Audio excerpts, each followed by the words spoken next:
mu gihe benshi bibaza ko impunzi ataho ishobora kwigeza ahubwo yama iteze amaboko ku mfashanyo, Arsene Bitabuzi numwe mu mpunzi z'abarundi yashoboye kurengera ivyo benshi bibwira.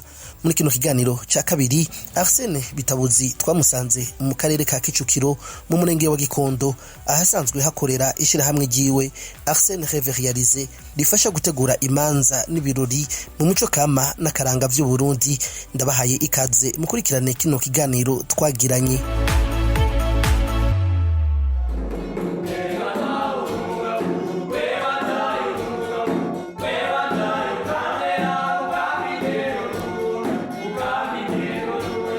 Tubasanganye ibitabo bitandukanye vy'ikirundi, mbega biba bibafasha iki mu kazi kanyu kamisi yose? Ibi bitabo ico bidufasha novuga yuko naho mvoma ibyo burya mu kirundi bavuga ngo umuntu atanga icyo afise. Hanyuma rero kandi umuntu yiga imisi yose.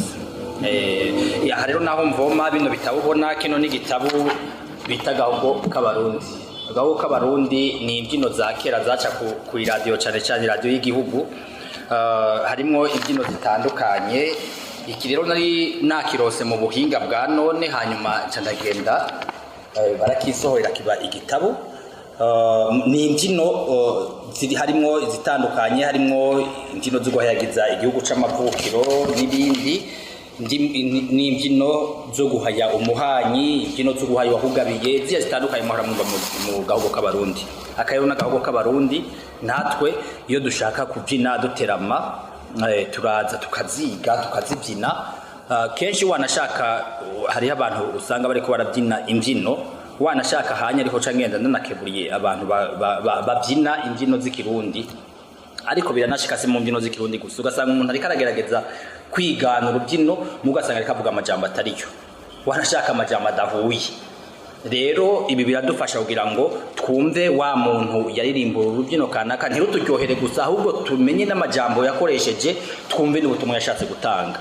Ahanye harimo iki n'ikindi gitabo ubona, iki ni gitabo ca Adrien Ntabona avuga ku rubuntu yacaretse mu gifaransa kivanze n'ikirundi, rubuntu l'humanitaire ici canke c'est rose et ses épines au Burundi. No kuvuga yuko ubuntu burya nabwo nibwo bugize umuntu. Ubuntu nibwo bugize umuntu, warashaka mu muntu harimo ubuntu. Hagiye umuntu atagira ubuntu ntabaye n'umuntu. Hanyuma iki naco ni gitabo ca Jean Baptiste Ntawukaja kivuga ku migenzo y'ikirundi. Rero bino ni bitabo bidufasha kugira ngo tubandanye tuvoma, turonke n'ivyo duha abandi. Mu gutangura neza iki kiganiro cyacu, reka mubanze mu twidondore kuboba batabazi neza, munatubwire urugendo rwanyu mu mwuga wo kumenyesha makuru n'ivyo musanzwe mukora mu mico kama n'akaranga. Murakoze cyane. Izina ryanje ni izina ry'umuryango ni Bitabuzi. Mbonereho n'akajyo kubwira abakunda kumbaza ngo Bitabuzi ni izina rivuga ikiri. Bitabuzi ni izina ry'ubuhizi. Hajya mu Burundi dufise amazina atandukanye, hayo twita amazina y'ubuhizi canke amazina y'ubutwari, hariho amazina ndoramana, hariho amazina y'ikuzo. Yera amazina ari mu Burundi bwa kera, kandi no baracariho nubwo kumbure bitagwiriye canke hariho benshi babikora batumva canke babihamagara batumva impamvu yabyo. Bitabuzi ni izina ry'ubuhizi ryabayeho mu mwaka w'1914, aho niho soko Bitabuzi yavuka. Soko yitwa Bitabuzi, abahungu we bakitwa ba Bitabuzi, abuzukuru twitwa ba Bitabuzi benshi, abahungu cyane harimo n'abakobwa bamwe bagitwa nk'abo kwa data wacu, ariko abarituranye cyane ni abana b'abahungu. Bitabuzi rero ni izina ry'ubuhizi nko nabikubwira. Hajya amazina y'ubuhizi abafise ukuntu kwivuga ni Bitabuzi nta rushingo gahiza abahigana amakenga mu mashamba y'ikizinga itazenye n'imirizo mu igenda rijana cyane byari mu gisabutse so zikimira guhiga, ariko nkamuka neza na neza imurambyo batarambya kunzi yani ku musongati, iyo zisonga ikigiye bavuze zigateza igiburyo. Icyo ni izina ry'ubuhizi.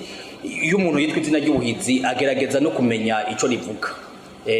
Bitabuzi rivuye mu gutabura no gutabura, nico gituma mbongo ni gutabuzi nta urushi, kuko nkabumva ibitabo by'ijambo ry'Imana kujya batubwira Samusoni ukuntu byoroshe yatabura intare. Nico gituma ubona kenshi niyo twambara ico bita kwambara inkindi n'urusato rw'ingwe. kugira wambara inkindi nuko wabanje kugwana n'ingwe kandi ukayinesha ukabona kuyambara inkindi. Nico rero izina ry'ubuhizi bitabuzi rivuga. Hanyuma kwa patiri bahize ku izina rya Arsene, ubu rero nitwa Arsene Bitabuzi, nkaba nkuko wari kura bivuga mu rugendo rwanje ndumumenyesha makuru benshi banze mu izina y'umumenyesha makuru kuri radio Gicaniro. Hanyuma mu rugendo rw'imico n'akaranga birafise aho bihurira na radio Gicaniro, birafise aho bihurira n'umumenyesha makuru, kubera yuko ugiye kuraba nk'abasanzwe batwumviriza cyangwa badukurikira kuri radio Gicaniro tugerageza cyane kuvuga ubuzima bw'igihugu uko igihugu kibayeho, ariko na cyane cyane hakabamo n'ibiganiro by'ikirundi, harimo ikiganiro twita kwiriba. Rero ibyo novuga ngo nibyo nterera mu buzima bwanje bwa misi yose, harimo nibi by'imico n'akaranga. Rero sanzwe nkorana mu bundi buzima busanzwe, harimo gufasha abarundi kubandanya bihuza n'igihugu cabo biciye mu muco w'igihugu. Hakabamwo wanashaka n'abaca bahitamwo nk'iyo bagiye kugira ibirori, urabona mu birori umuntu wese ahitamwo ikimuryohera, ariko iyo ibirori bitunganijwe mu muco w'ikirundi nico twita entertainment canke bijya biza kuryosha ico kirori cyangwa urwo rubanza rwawe. Nimba ari urubanza guterekera abakwe cyo twita dot, nimba ari urubanza rwa mariage hajya ikiya gihe twita kurongora canke kurongoza, nimba ari gutwikurura, nimba ari kuramukanya, nimba ari gukeza uwavyaye, ugasanga bahisemo ko habamwo bya birori by'umuco w'ikirundi, imbyino, intambo, ingoma, umuco w'ikirundi uko tuwuzi mu buryo bwagutse. Ivyo rero nibyo muri iki gihe sanzwe ndiko ndakora kandi mfasha, ariko na cyane hari ibyo tutaye tumenyereye mu gihugu cyacu Burundi, gusangiza amajambo abo twita aba MC. Ibyo ndabikora mu muco w'ikirundi, bisaba yuko uba ufise akantu ko gucangamura, bisaba yuko uba ufise akantu ko gutwenza, ariko na cyane cyane ukoresha amajambo y'ikirundi yo mu mayago y'ikirundi. Y'amajambo y'ikirundi cyane cyane urabona yuko kugira ngo ushobore kuba uri kurahuza amajambo y'abantu babatama babiri biyubashe bavuga amajambo meza y'ikirundi, canke ugasanga uri kugira ngo wa wundi niyamera nk'uhengamye ari karasaba ugasanga agiye ku ngazi kurikira hari hatagiye ukamenya kumuhindukiza ukamufasha. Ibyo rero nibyo usangwe ndiko muri kino gihe ndiko ndafasha abarundi. Murabona turi mu buhungiro, none ivyo bifise akahe kamaro gutunganya ibirori mu muco wacu w'ikirundi? Ubivuze neza, turi mu buhungiro, ntituri mu gihugu iwacu, ariko sinzi hariho abantu nabonye babivuga neza cyane nomisa bivuga neza, igihugu urakivamo ariko cyo nikikuvamo. Ngendeye ngaho nako ndahubwira kuba umunyagihugu w'igihugu kanaka canke kuba umurundi n'umuco n'umuco. Hajya kuba naho uri mu gihugu utagendera umuco w'ico gihugu ntubura umunyagihugu. Rero twebwe akamaro bija kutugira haba kuri twebwe canke n'abandi atari n'impunzi wanashaka mugabo atari mu gihugu iwabo. Ubwa mbere nuko babandanya kuba barundi buzuye. Kugumana n'uwo muco ni kugira ngo umuco w'igihugu ube umusurusuru ugufatanya n'ico gihugu, kandi umusurusuru udacika, kugira ngo ugumuri wa muntu yuzuye, ugumuri wa muntu afise amagara meza. Iyo mvuze amagara meza ni mu mutwe ubwa mbere. Ntuheve wumva uja kwigunga, ntuheve wumva ko atacumaze, ntuheve wumva ko wagowe. Oya, uri umurundi cyo kimwe n'abandi. Uno munsi hari bavuga bati ntasi dahamba, canke bivana ukuntu umuntu ariko arabyumviriza. Waba mu Burundi utaba mu Burundi, umuco n'uburenganzira bwawe, nta mashoro gukura ku muco wawe. Rero bisaba yuko ugumana uwo muco no mu byo uri kurakora byose. Twavuze uri kurambaza uti umwuga wo kumenyesha amakuru, uri umenyesha amakuru, ibi turabikora nk'umuco, tubikora mu muco wacu n'akaranga kacu, ku buryo naho basanga ico wakoze bamenya ati kiya kintu cyakozwe n'umurundi, kubera umuco wawe n'akaranga kawe k'igihugu cawe. Ibyo rero ubwa mbere bituma umurundi agumara umurundi yuzuye, afise ico no kwita uburanga, akabikora muri bwa buranga bw'igihugu ciwe n'umuco wiwe. Hanyuma novuga yuko n'ingaburo nivyo biguha inguvu, nivyo biguha kuba umuntu, nivyo biguha kutihebura, nivyo biguha kugumana za mpanuro ziri mu muco w'ikirundi kumwe basokuru baba bitubwira bicije hatandukanye bakabicisha mu migani y'ikirundi canke imyibutsa akagumye bagumako umuntu ubugabo burihabwa ibigiye inama bigira imana ukaguma wumva ayo n'amajambo y'ingaburo atuma ugumana iryo shaka ubwo butwari kugira ngo n'ivyo uri kurakora bishobore kugenda neza. Tubandaniriza aho nyene benshi bavuga ko impunzi ari ntaho nikora yama iteza amaboko imfashanyo zivuye hanze. Mbega wewe ibi vy'umuco n'akaranga hari ico bikwinjiriza, hari ico bikumariye canke ico bimariye abakunzi bawe bagukurikiranira hafi, hari ico byoba biterera mu kubanywanisha? Mereye kuri ico kintu uvuze yuko benshi bibaza canke bazi yuko impunzi yama iteza amaboko umwanya umwe nivyo ubundi mwanya sivyo, nivyo ryari, nivyo bivanye n'ukuntu impunzi bayeho.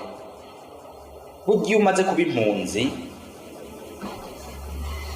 ubuguye nko mu ruzi utazi ukuntu ugoga, ubuguye nko mu ruzi ukuntu utazi ugoga, kandi amahanga arajyana, kandi amahanga ni hahandi umwana yiranyina ntiyumve, ubu ntubuzi kazoza kawe. Rero igituma mvuze ntibivana n'ukuntu babayeho, ababikurikirana impunzi ziri mu bihugu bitandukanye ntizibayeho kumwe, bivanye na politike y'igihugu, bivanye na HCR isanzwe ifasha impunzi, kijya gisata cyawe nikijejwe kwita impunzi, ariko kijyanye wanashaka nta ngufu nyinshi kigira mu gihugu impunzi zirimo, kuko na HCR igendera ku mategeko y'igihugu.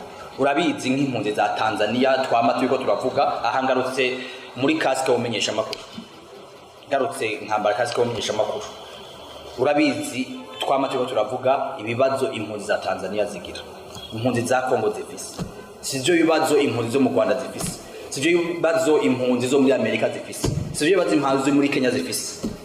No kuvuga ngo bivanye n'igihugu na politike y'igihugu hariho impunzi koko zibayeho gutyo uko bivuze, kubera badafise uburenganzira bwo gukora imirimo itandukanye nk'impunzi muri ico gihugu, kubera badafise uburenganzira bwo gusohoka mu ikambi y'impunzi.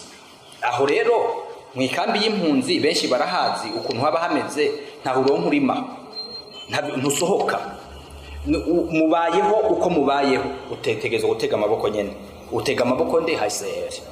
Ariko ngarutse kuri jewe, ubwa mbere nuko notangura gushima igihugu catwakiriye impunzi.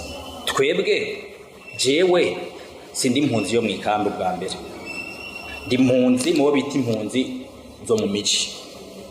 Impunzi yo mu muji igihugu tubayemwo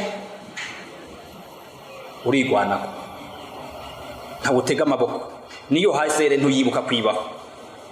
Wahisemo kuja kuba impunzi yo mu muji nuko uhisemwo kubaho nk'umunyagihugu waho hana wari mu muji. Wanashaka abanyagihugu bose b'igihugu runaka bose ntibari mu muji. Abarundi no munsi dufise ntibari Bujumbura bose, kandi abanyagihugu.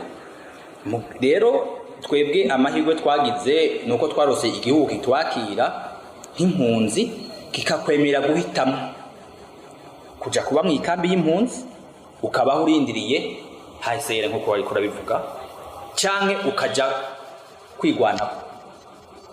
Ushobora guhitamo kuja kuba mu muji, ushobora guhitamo kuja kuba mu zindi ntara, ariko wigwanako. Rero jewe bino sivyo natanguye nkora ibintu bitandukanye byo kurondera amafaranga, bucuruzi kugerageza kuja mu mashirahamwe atandukanye nk'abanyagihugu bose. Hanyuma bino rero mu nyuma kubera gukunda iby'imico n'akaranga, mitamwo kubikora mu buzima bwanje bwa misi yose, hano sanze naho nkorera, kandi ndahishura amafaranga. Ni ukuvuga yuko mu byo nkora harimo ibizana amafaranga, kuko jewe ndafise ukuntu mbanye n'umuco w'ikirundi n'akaranga k'igihugu, kandi nkabikora ndafise uburyo ndabikoramwo ntariko ndabironderamwo amafaranga, kugira ngo jewe ubwanje nifashe kwihuza n'igihugu mfashe guhuza n'igihugu na babarundi turi kumwe canke babandi bandi babaye mu Burundi bakunda umuco w'ikirundi tukagira uburyo bwo bw'ikiryoha tugaterama mu kirundi tukaryoherwa tukicara tugahurira ku gicaniro tugaca imigani tukavuga ibitito tugasokozanya tukabyina tugatamba nk'uko bakunze kubivuga tukinjoyinga umuco w'ikirundi tugategura ibiteramo bitandukanye. Hari igihe duhora dutegura nk'umuganuro tukavuga ati dukora ukuntu umuganuro wakorwa kera mu Burundi nka bumwe mu bandi barundi nabo bagira ibyiyumviro nk'ibyo tukabifashanya tugategura ukuntu umuganuro wakorwa mu Burundi tukabikora tukabyereka baje kubiraba ukuntu umuganuro wakorwa mu Burundi tukagerageza gusubiramwo kuva mu ntango gushika ku mutwe aho ivyo nibikorwa twebwe atari amafaranga tubikuramo mugabo turiko turafasha abarundi n'abakunzi b'umuco w'ikirundi kubana na wa muco w'ikirundi kubana igihugu cy'u Burundi. Hariho rero n'ubundi buryo bino biza birimo amafaranga. Ukuntu biza birimo amafaranga nkuko twari ko turayivuga hariho abantu bategura ibintu by'ubukwe geni ibintu by'ibirori bahitamo gukoresha umuco w'ikirundi. Jewe naragiye ndarenga imbibe gato kuri ivyo ngafasha abantu gutegura imanza gutegura ibirori gutegura ibirori iyo utegura ibirori hari aho bibera hari ibyo mukoresha hari ukuntu muhadekora hakaba heza ibyo byose muri makeyi jewe ndo bita mu wedding planner nkagutegurira ukuntu ibintu bikorwa ingene bigenda neza nimba wahitamo ko dukoresha ivy'ikirundi turashobora kubikoresha nimba wahitamo ko dukoresha indirimbo z'Imana turazikoresha nimba wahitamo ko dukoresha indirimbo ico twita karaoke moderne ziri moderne tukazikoresha nkagufasha kuryohora urwo rubanza rwawe. Ibyo rero biza birimo amafaranga ibyo birimo amafaranga kubera yuko cyamba nk'umukozi wa company nakoze yitwa Arsène Rêve Réalisé. Arsène Rêve Réalisé ni company iri hano mu gihugu izwi n'amategeko kandi itanga umusoro cyangwa tax itanga umusoro ngakora nkakujya ku munyagihugu wabo. Jewe rero ibyo onye urumva cyanda bikora nk'umukozi yikorera aho onye iyo washatse yuko urubanza rwawe twateguye dushiramo umuco w'ikirundi cyanda kuzajya bimwe sanzwe nkora bimwe sanzwe nevoriwamo bimwe sanzwe ntanga iyo ushaka ko bamwe ibindi nkanabikuzanira nabyo kubera nahisemo yuko mu buzima bwanje nja mu byo gutunganya ibirori ngene tubishira mu ngero. Mu majambo make birumvikana ko hari intererano mutanga biciye mu matagisi canke imisoro mbega mu byo mukora byose abo mufasha gutegura imanza buba banyugwa bagashima mbega muri bano babanyi bacu muri kino gihugu cyatwakiriye nabo hari abo babitura ngo mubafashe gutegura imanza mu muco w'ikirundi buba bashima nabone. Urakoze cyane. Ikintu cya mbere coco nuko urumenyesha makuru kandi baricuzi wewe iruhande y'ivyo urazi ko tubanye hano muri no community hano turabanye urabizi abo mfasha nawe hariho nabo mu miryango yawe maze gufasha ndabizi urabizi yuko nukuri novuga nti n'ubuntu bw'Imana ariko iruhande yuko ari ubuntu bw'Imana ni bimwe naguma ndakubwira turafisa aho tuvoma. Kino gitabo kivuga ku buntu ntabikweretse bino bitabo mfise hano bivuga ku mico y'ikirundi kubera tubikorana ubwo buranga bw'ikirundi turafise ico dusiga umuntu yinovora turashobora umuntu yinovora agashima ku buryo jewe benshi bahura bakunda kumbaza igituma ntari ku mbuga hwaniro ngo bikorwa byanje nabishire ku mbuga hwaniro kandi ari yose tugezemo mugabo wewe urabizi urabona ko nama n'abantu ndiko ndafasha kandi ntari ku mbuga hwaniro no kuvuga ngo umuntu umwe naramufasha iyo agiye je nkunda gufasha abantu bava mu bihugu bya kure abo twita aba diaspora bari mu bihugu bya kure kandi naco catumye mvuga nti ibintu ngenda bikore nk'ubuzima bwanje bwa misi yose nuko nabona ko ico kintu kihari hano hantu ni igihugu abarundi bahitamo kuza gukorera imanza zabo ariko batahaba nkabona ibibazo bagira wiriko baje gukora urubanza ahantu utamenyereye nkabona n'amakosa mwamwe abamwe nkavuga nti ibi bintu ngomba kubafasha kugira tubikosore. Ivyo rero narabikosoye kandi ndabishobora biranatuma baryoherwa, biratuma bumva bahimbawe. Umuntu umwe mfashije niwe yagenda abwira abagenzi babo. Aha nishuye kuri cya kibazo ati mbega birabanyura, birabashaka umutima, birabahimbara. Aha ndiko nkubwira kuri abo bantu mfasha ivyo bikorwa cyangwa izo service. Ku gihugu ndimwo, iruhande yuko wavuze yuko nabo ndatanga umusoro wubaka igihugu, hano hantu nkorera ndishura amafaranga kwezi. Urumva yuko uko bikose hari uburyo ki amafaranga nabo banyene hano bafise ukuntu bishura imisoro. Jewe ndatanga imisoro ahatandukanye ku kwezi. Hano ndafise abakozi mpemba, ukora amasuku hano, urarira hano, abo dukorana ivyo harimo n'abanyarwanda. Harimo n'abanyarwanda. No kuvuga yuko ku munsi iyo narose umuntu nkorera urubanza kwa mariage hari miliyoni zirimo ko zingana. Ama service twafasha guhera kuri babandi bakora amadekora, guhera kuri ba wandi yazana ico twita sonorisation, guhera kuri wa wundi yaza guteka, guhera kuri wa wundi yazana inzoga, wa wundi yazana ikintu cyose gisabwa kugira ngo urubanza rugende rugende neza. Aje amafaranga urumva ukuntu angana. Urabizi rero yuko muri business imisi yose yagendana n'imisoro. Ivyo aho mbaye haba mu Barundi n'abanyarwanda canke na leta baba babibona, baba babizi. Hanyuma uti igihugu mu kubyakira neza cyambere nico, kandi bobo ntibaja guha agaciro ayo mafaranga. Aha ni nari karinjira baza kuraba ukuntu wigenza. Nakubwiye izina ryanje muri leta ririyo, kubera iyi company yanje iranditswe muri leta. Buri izina ririyo n'ibikorwa nkora barabikurikirana bakabona yuko ari bikorwa ubwa mbere bihesha ishusho nziza igihugu cabo, kuko ari bikorwa biza gusebya igihugu nkuko bayivuga canke bicafuza igihugu cabo bompagarika. Ubu rero yuko igihe batarampagarika nkabandanya ibikorwa nuko babishima. Ikindi naco igihugu cy'u Rwanda n'u Burundi dukunze kubivuga nko mu gutebura, niyo duhuriye mu manza nk'abarundi bakoye mu banyarwanda canke abanyarwanda bakoye mu barundi, izo manza kenshi usanga ndiko ndazikora. Kuko naramaze kumenyera imico ibiri, ndayihuza byoroshe kugira ngo babantu baza mu rubanza bose biyumve. Tuvuga ngo umuco w'ikirundi n'ikinyarwanda ngo ni nk'izuru n'umuntu, ntibigoye. Abanyarwanda n'abarundi bamwe basabiranira. Rero n'abanyarwanda hari ukuntu ubunye nabo biborohera iyo hageze kuja gukwa mu barundi canke baje abarundi baje gukwa mu banyarwanda.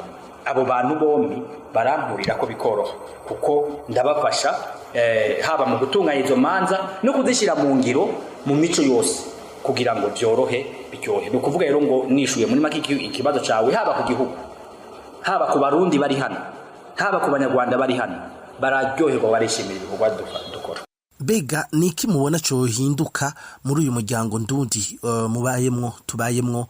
Hari agahaze ku bwanyu ubona ko ko hinduka? Bega ko mwandika ikirundi cyane wibanze ku twatuzo, hari message uba ushaka gutanga nkaho umengo hari agahaze? Agahaze sinagato, turavuga ngo hari gihaze, ariko akari mu mpende niko kari mu ntama. Karahaze mu barundi batari mu gihugu cabo, haba impunzi canke haba abandi, ariko kiranahaze no mu Burundi wanashaka. Ni n'ibintu bimbabaza. Nimba ubona iyo ndiko ndandika nko ku mbuga wanira, ntandika ikirundi nshirako n'ubwatuzo. Ubwa mbere kubari kugira ngo wa muntu benshi birango biranabagora gusoma, biranabagora kubera ubwatuzo twabwiga mu ishure. Hari n'ababutinya, hariho n'ubu wibonye agira ubwoba, yibuka amateka bafitaniye n'ubwatuzo. Mugabo burya n'ubuhinga bwo kuryohora ikirundi kugira ngo ninandika inkoko ntwe gusoma inkoko, kuri wa muntu agira amahirwe yo kumenya kubisoma. Ni kugira ngo menye neza yuko ijambo nanditse ari ryo wasomye, uko naguhaye ubutumwa ariko wabwakiriye. Ntiyagire, kuko ijambo rimwe rirashobora kwica ubutumwa bwose naguhaye. Kujya ni mu kuryohora ikirundi. ariko bijya si benshi ni nibisanzwe ibyo ubwazo byo ni nibisanzwe ariko ikintu kimbabaza no kuntu abarundi bamaze kwibagira ikirundi ibi birambabaza nibaza yuko nibi bikorwa ubona nkora gutya nakubwiye uko guhitamo kuvuga ngo ndagiye ku gicaniro ducanira abarundi byo turahura tuganire nuko nabonye ko ico kintu kibuze hariho umunyeshure w'umurundi yize mu Rwanda mu gisata ca kabiri cy'amashure yiwe yandika igitabu kivuga ngo ukuntu ururimi rw'ikinyarwanda ruriko rumirikira ururimi rw'ikirundi uwo munyeshure benshi baramwiyamirije harimwo na leta ya Gitega biciye kuri Nkurikiye avugira igipolisi wewe yanavuze ngo uwo munyeshure ngo akwiye gufatwa ngo agahanwa ngo kubera ngo hari izindi mvo zo bazarabimutuma mperutse gukora ikiganiro ku gicaniro ndiko mvuga kuri iki nyene ndavuga nti Nkurikiye nimba uno munsi acibuka ibyo yavuze nibyo uyu munyeshuri yavuze akaraba ahantu ururimi rw'ikirundi rugeze uno munsi aracavuga yuko uriya munyeshuri akwiye guhanwa canke arabona yuko hageze koko uriya bamufata nk'uwavugishijwe hanyuma abarundi bakasubira kwitaho ururimi rwabo n'umuco wabo nagire nkubwire ko uno munsi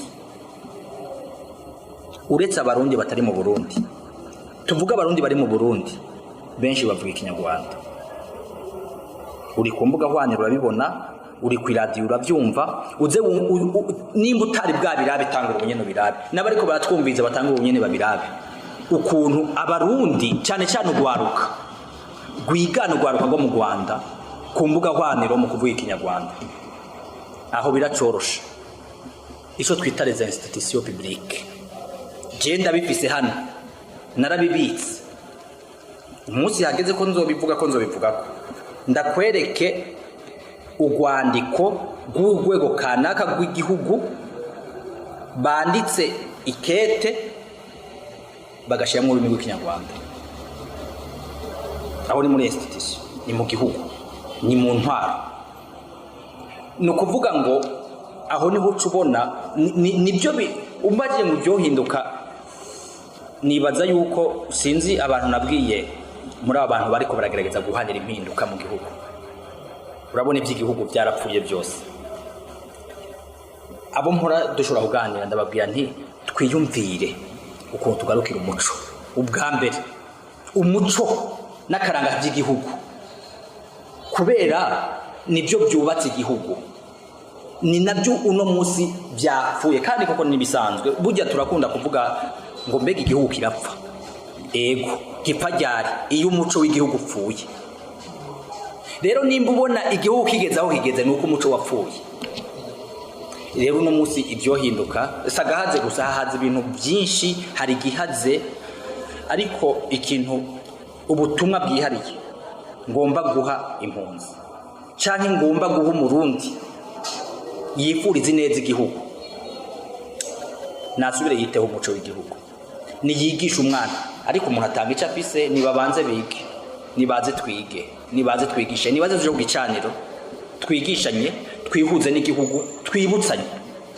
twibutsanye twigishanye dusubire turonke wa muco turonke nico duha abantu mwagumye muvuga ijambo igicaniro mu gusozera reka uce ukigarukako nkuko muvuze ko hari agahaze canke defi muri uno mubano muri buno buzima tugarutse ku mpunzi yoshobora guterera ibyiyumviro canke ibintu bishasha byofasha kubaka umuryango yifashishije imico kama nkuko kwanyu niki mushobora kubwira abantu babona ko impunzi ataco yoterera urakoze naguye mvuga igicaniro koko igicaniro batacumva ndakibabwira iyo tuvuze ngo uje ugicaniro kera abantu ibi by'imigani by'ibitito by'ibisokozo ni byakurirwaho twita ku rubumbiro autour du feu igicaniro ni mu buryo bwagutse igicaniro ni mu buryo bwagutse aho hahurira abantu b'ingeri zose abana imiyabaga abavyeyi abatama n'abatamakazi tukabura ku gicaniro ni nko ku rubumbiro hagutse ariko abantu benshi barazi igicaniro abatunze inka muri ibi impunzi zirafite ico ziterera nico na innovation zogira muri ibi bihe turimo ico zoterera zikazana ibintu bishasha bitari binahasanzwe ibi niko ndakubwira by'igicaniro ntabyo nanje ubwanje nahora nkora ibi by'igicaniro usibye ko ndi kwiradiyo yitwa igicaniro kandi niyo zina rya radiyo igicaniro ni muri nico bisiguye ni kugira ngo abarundi baze twumvirize tuje ku gicaniro tubashikirize bya tubashikirize ubu unyero jewe niyumviye gukora igicaniro mu buryo tubonana gutyo nk'abarundi hanyuma wewe urafise ico uterera mu muco w'ikirundi ushobora kubuzi umugigo wo kwatika ukuntu wagenda tukabikora ku gicaniro aho twicaye dushobora kumenya bamwe bashobora nta muhinga ahari abahinga ndashobora kuba ndi umuhinga wo kubyina cyo gutamba nawe ugashobora kuba tukavuga n'abahinga ndangakaranga umunsi abishaterera rero iki nibaza yuko ari ikintu gishasha je ubwanje niyumviriye byo gukora igicaniro ariko ndi muntu iraterera impunzi iriyumvira irega impunzi ni politiki ubwo n'uburyo bwa politiki ko politiki ipfuye ko abanyepolitike bemeye kukwirukana biguhinduriye iki wowe mu kiretse bimwe nakubwira byo ugira ubuzima bwiza bwo mu mutwe kiretse warahungabanye mu mutwe uko birahungabanya byo birahungabanya ariko iyo washoboye kurwana urwo rugamba kandi warashaka inaco ntumira abarundi n'impunzi muri rusange no kugwana rugabo bahagira ubwo butwari no kuvuga rero ngo jewe kubwiwanje ntaco mbona binyononera kubera yuko amashuri narayize naranayahejeje aho nategezwa kwiga hanyuma ndashobora no kubandanya n'ibisanzwe mugabo amashuri benshi bafise nanye ndayafise bizigura ngo ubumenyi ndabufise ubwenge ndabufise aho mvoma ndahafise kuko mvoma mu muco w'ikirundi aho mvoma ndahafise rero ntaco tuma nk'ubundi munyagihugu wese asanzwe binanira guterera binanira kwiyumvira binanira kuzana ibintu bishasha binanira kubona agahaze havuga nti nokora iki jijyo nk'impunzi rero mbona ataco bitwaye hariho n'abandi babishobora Arsene Bitabuzi mudukundire tubashimire twizere ko no hanyuma tubariye akara muzotwitaba jewe ndahari ahubwo nzobaza nakwisangira ni ubicaye tuzohire ku gicaniro ibi turiko turavuga noneho tuze tunabibereke ku gicaniro murakoze namwe.